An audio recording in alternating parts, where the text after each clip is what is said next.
Hello. In this video, I want to show you the different ways Capture One can organize your photos. It's a lot like Lightroom in many ways, but it's actually got two other ways of organizing images which are quite different and, depending on how you like to work, could be much more useful. These are managed files and sessions. The standard approach by Lightroom Classic and Capture One is the so-called referenced approach, where your photos stay in their original location but are referenced by the catalogue database. Here's a catalogue I've made in Capture One, showing a folder pane listing all of the folders of all the images I've imported into the catalogue. As with Lightroom, there's a separate panel for organising images virtually, in albums. But there are a couple of issues with this approach. The first is that you have to use an import process in the first instance to add images to your catalogue. This is fine, it doesn't take all that long, but it's a one-time process. Your catalogue won't update if you add or move files later outside of the catalogue. What also happens is that if you delete or move images without using the tools in the catalogue, it will lose them. They are missing images, which you then have to relocate or remove from the catalogue. I don't have any here at the moment because I generally try and stay on top of that, but you'll get a little question mark icon appearing in the top corner of an image that the catalogue can't actually locate on your computer. The basic problem is that the catalogue can reference these photos, but it doesn't fully control their location, and that's where the idea of managed files comes in.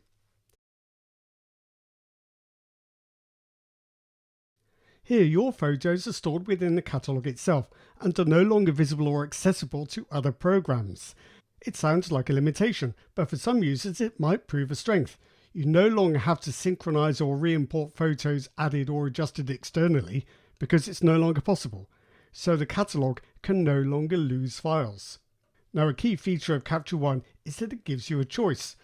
When you import photos, you can opt to add them to the catalogue, so they stay where they are, but the catalogue just references them in their current location. You can also copy them to a folder. This is again an option the Lightroom offers. Essentially, you're just creating copies of your photos but in a new location, but they're still referenced by the catalogue in that new location. However, Capture One offers a third option, which is copy into catalogue. They become managed files that can't be lost or moved externally. What's interesting is that this is not an either or decision you can't go back on. Each import comes with this choice. Your catalogue can contain a mix of managed photos stored internally and referenced photos stored externally. You can even swap them to and fro. So for example, let's have a look here. I've got a set of images I took that are stored as referenced images.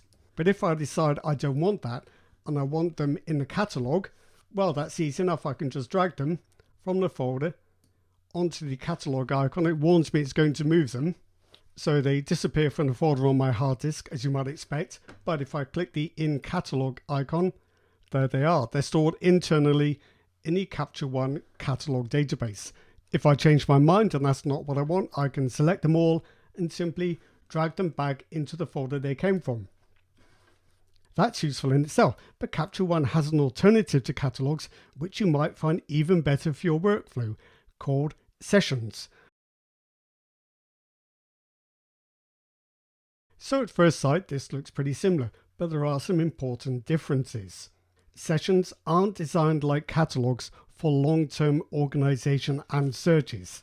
They can be used for that to a degree, but essentially they're meant for a kind of commercial workflow where you shoot, edit and share images with clients and the job is finished.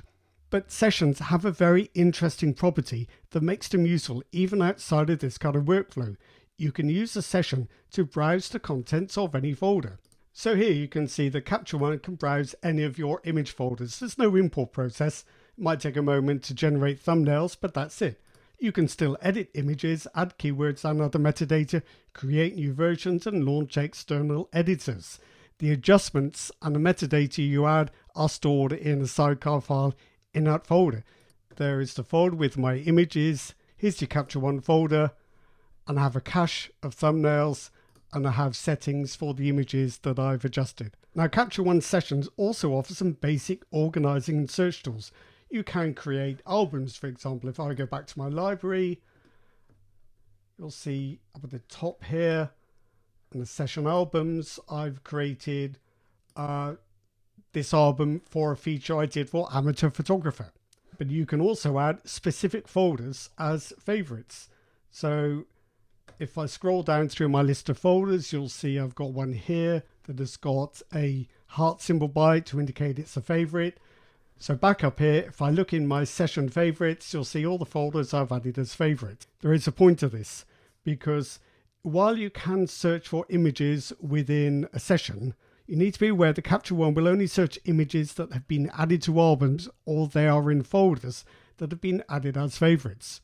However, you might not need particularly advanced search tools depending on how you work, because if you browse individual folders, it's very straightforward to filter the images according to their rating, their color tag, their date, keywords, formats, and more. So while Capture One does work in just the same way as Lightroom Classic on the surface, it offers extended flexibility with the option to ring fence your photos by storing them within the catalog itself, and even mix and match this referenced versus managed photo approach within the same catalog.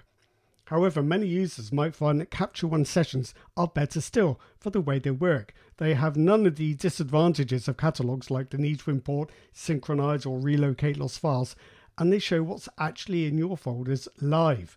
You can think of Capture One sessions as being exactly like Adobe Bridge could be, with seamless editing and fast and effective image organization across multiple folders. If you have Capture One, why not try this out? And if you don't, download the 30-day trial and see what you think. So that's it for this video. I hope you found it useful. Thanks for watching and see you next time.